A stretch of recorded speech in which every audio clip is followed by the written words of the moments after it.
Hello everyone, আশা করি তোমরা সবাই খুব ভালো আছো। তো ভাইয়ার, আজকে আমরা এইচএসসি রসায়নের অত্যন্ত গুরুত্বপূর্ণ একটি টপিক, গুণগত রসায়নের ডি ব্রগলি তরঙ্গ সমীকরণ নিয়ে আলোচনা করব। তো চলো শুরু করা যাক। ডি ব্রগলি তরঙ্গ সমীকরণ জানার আগে আমাদের প্রথমে প্লাঙ্কের সমীকরণ জানা লাগবে। প্লাঙ্ক এর সমীকরণ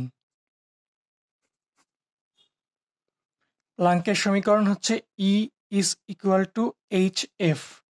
ই হচ্ছে শক্তি,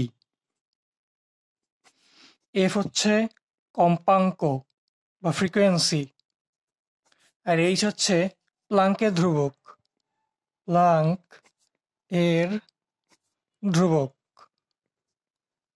এই ইকুয়াল এইচ এফ, এটি হচ্ছে প্লাঙ্কের সমীকরণ। তো আমাদের আরো একটি সমীকরণ সম্বন্ধে, এটা হচ্ছে সমীকরণ নম্বর 1, এবং আমরা সবাই জানি আইনস্টাইনের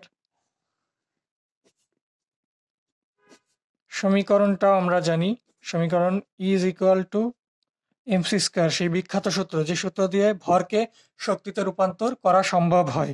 তাহলে দেখো, উভয় সমীকরণের বাম পক্ষ সমান, তাহলে এদের ডান পক্ষ সমান হবে MC square equal to H F.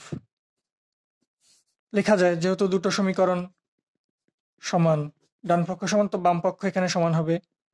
আমরা এমসি স্কয়ারকে এমসি স্কয়ারের মতোই রাখি। এইচ তো প্লাঙ্ক ধ্রুবক। আবার আমরা জানি ফ্রিকোয়েন্সি এফ সমান সি বাই ল্যামডা।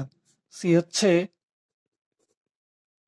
আলোর বেগ, ল্যামডা হচ্ছে তরঙ্গ দৈর্ঘ্য।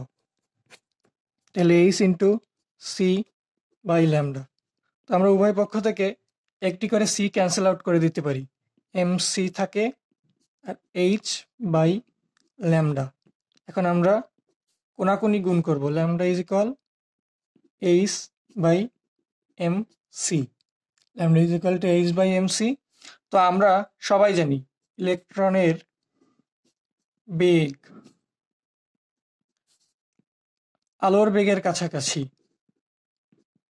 আলোর বেগ, তাহলে সি ইকুয়াল টু ভি। তাহলে আমরা যদি ইলেকট্রনের ক্ষেত্রে লিখতে পারি